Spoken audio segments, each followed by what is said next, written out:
Students, welcome to RJ Mathematics. Dear students, today we are taking your second lecture of your course Algebra 2. In our previous class, we have discussed the basic definition of a ring. In our today's session, we will discuss the definition of a unit element. What is a unit element? So, in your books, the definition of a unit element is written as, the definition is that any element कल हमने पढ़ा था ring के बारे में। किसी भी set को हम रिंग कब बोलते हैं उसकी मैंने बेसिक प्रॉपर्टीज बताई थी। अब आप सेट आर लेकर चलोगे। Let set R under addition and multiplication be a ring. ये कोई भी रिंग है विद यूनिटी। विद यूनिटी का मतलब क्या हुआ, इसके पास वन भी है। Unity means one also belongs to your ring R. Then any element, आप कोई भी एलिमेंट उठा लो, then any element you belongs to R, उसके लिए कोई अनदर एलिमेंट होगा उसी सेट का जो कौन सी कंडीशन को सेटिस्फाई करेगा, सच दैट अगर मैं उस u के साथ उस v को left right hand side multiply करा दूं या लेफ्ट हैंड साइड करा दूं तो आंसर मेरा हमेशा आएगा one, which is your unity. So then you will call as u is a unit element. u is a unit element. अब देखो u को मैं जिसके साथ मल्टीप्लाई करवा रही हूँ और आंसर मेरे पास वन आ रहा है, तो यहाँ से हमें एक डेफिनेशन और क्लियर हो रही है. Like if u dot v is equals to one, which implies जो ये v है ये हमारे पास मल्टीप्लिकेटिव इनवर्स है. क्या है? Multiplicative inverse of u. तो आप ऐसे भी डेफिनेशन दे सकते हो that all elements of a set R of ring R is said to be unit element, is said to be unit element if they have multiplicative inverse in R. अगर उनके पास multiplicative inverse हो, if they have multiplicative inverse in R, then we will call it as a unit element. Okay, तो सभी non zero elements उठा लो जिनके पास multiplicative inverse है, उसको हम क्या बोलेंगे? Unit element. Okay, clear? So now moving to an example how to find a unit element. So taking an example how to find a unit element. Okay, अगर आपको एक पेपर में ऐसा क्वेश्चन आ जाए, फाइंड द यूनिट एलिमेंट्स, आपको unit elements find करने हैं. किसके करने हैं? Of a set this one, integer over eta. इस element is written as a plus eta b where both the elements a and b belongs to the set of integers. Z denotes your set of integers.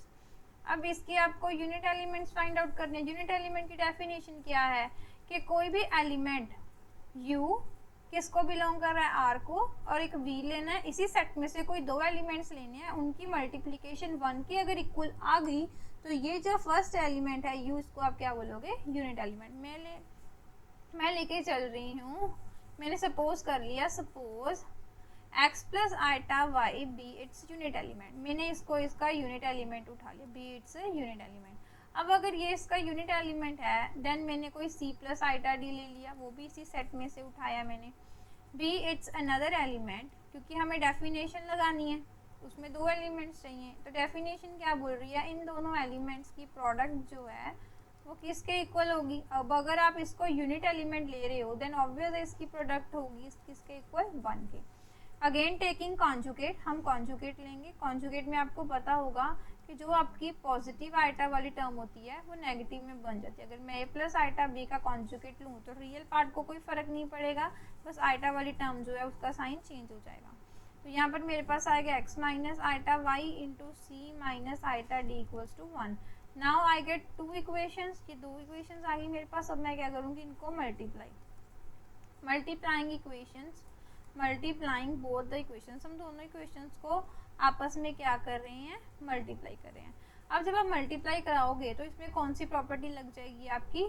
a plus B into A minus B which is equals to A square minus B square. आप ये वाली property यहाँ पर लगा सकते हो। जब आप वो वाली प्रॉपर्टी लगाओगे तब हमारे पास आंसर क्या आएगा, देखो हमारे पास है एक्स, ये एक्स आ जाएगा a square minus B square, similarly c square minus iota d square equals to 1। X square minus eta square की वैल्यू -1 होती है। आई होप अब एमएससी में हो देन ये कैलकुलेशंस जो हैं आपको अच्छे से आती होंगी।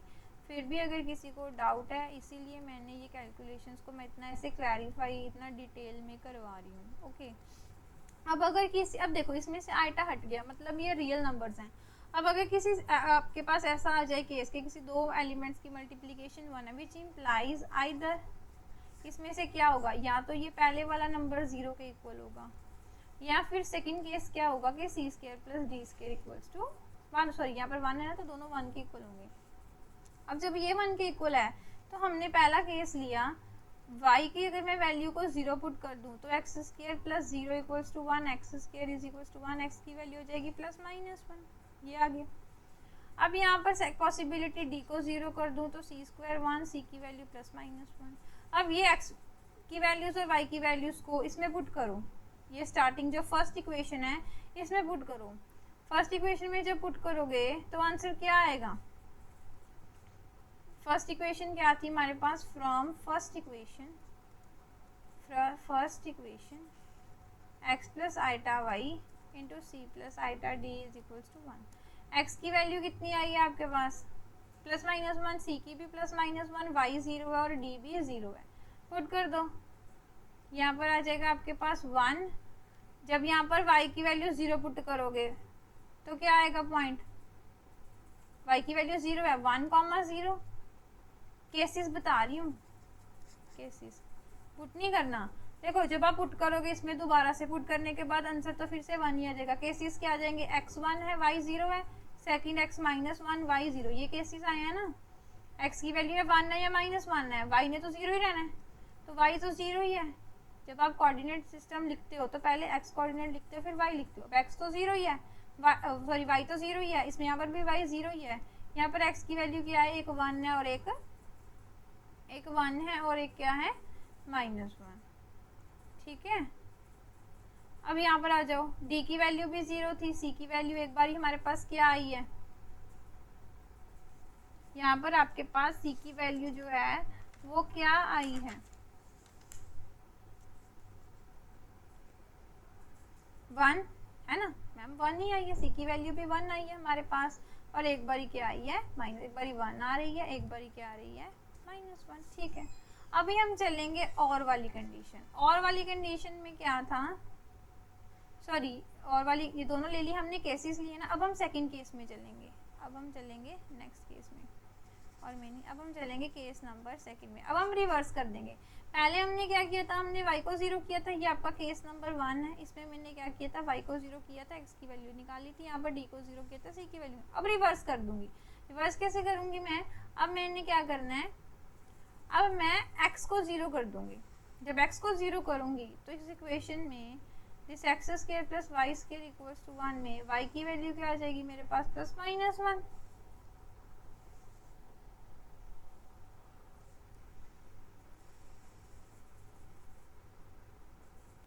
तब x की y की वैल्यू कितनी आ गई हमारे पास, प्लस -1। तो जो आपका ये पॉइंट है, ये x प्लस आइटा वाई, ये कैसे बन जाएगा, इसकी वैल्यू क्या बनेगी आपके पास, 0 प्लस आइटा, और एक बारी बन जाएगी 0 माइनस आइटा। तो जो आपके पॉइंट्स आएंगे, कोऑर्डिनेट्स आएंगे, वो क्या आएगा, 0, आइटा एंड 0, माइनस आइटा। बस ये पॉइंट जो है आपको समझने की ज़रूरत है कि हमें आइटा और माइनस आइटा कहाँ से आया। देखो जब आपने ये वैल्यूज पुट की, x की वैल्यू y की वैल्यू प्लस -1 होगी। अब पिछले केस में क्या था, पिछले केस में तो ये x ऑलरेडी रियल नंबर ही था, है ना, रियल था, तो रियल की तो वैल्यू प्लस -1 आ गई।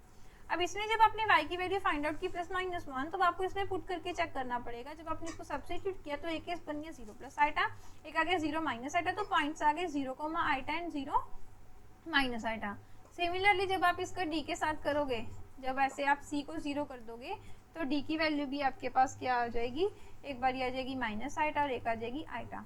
तो देखो हमने यूनिट एलिमेंट किसको लिया था, मैंने तो इसको लिया था, मैंने तो इसको यूनिट एलिमेंट पकड़ा था, इसको मैंने तो x प्लस आइटा वाई को यूनिट एलिमेंट दिया, तो मुझे तो इसकी वैल्यू चाहिए ना, मुझे c प्लस आइटा डी से क्या मतलब, मुझे तो x प्लस आइटा वाई की वैल्यू चाहिए। तो आपके पास जो पॉसिबल केसेस हैं x प्लस आइटा वाई के, वो कौन कौन से बने हैं? देखो, एक तो ये बन रहा है, एक तो ये बना है 1,0 -1,0, दूसरा ये बन रहा है 0, आइटा 0 माइनस आइटा।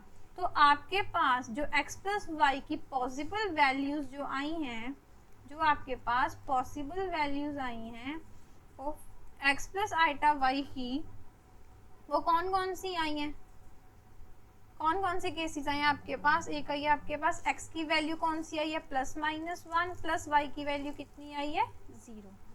दूसरा केस आया है हमारे पास, दूसरा केस कौन सा था?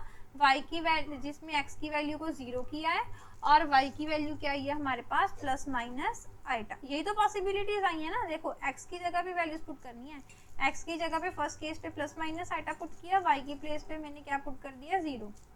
सेकंड केस में हमने x को 0 पुट किया, y की वैल्यू कितनी आई है हमारे पास +-1 आई थी ना, यहाँ पर देखो, यहीं पर लिखा था ना मैंने +-1। ये देखो y की वैल्यू कितनी आई थी, ये आई थी ना y की वैल्यू +-1। जब मैंने इसको पुट करके दिखाया था, देखो ये पॉइंट्स बन रहे थे 0 प्लस आइटा 0 माइनस आइटा, यहीं पर ही लिखा है, फिर मैंने वही चीज़ तो लिखी है। देखो, जब y की वैल्यू हमने 1 पुट की तो पॉइंट आ गया 0 + आइटा। तो जो आपके यूनिट एलिमेंट्स हैं वो कितने आ गए हमारे पास? यूनिट एलिमेंट्स जो हैं वो कितने आ गए हमारे पास? ये वाला, एक बार 1 + 0, -1 + 0, 0 + आइटा, 0 माइनस आइटा। अब इसको ऐसे भी लिख सकते हो 1 -1 iota and minus iota. So these are the unit element of the given set. Okay, clear? So you have to find the unit elements like this. Okay. So students, we are done for our today's lecture. If you find my video helpful for you, so please like, share and subscribe my channel, so that at least press the bell icon to get all the notifications. Okay, thank you.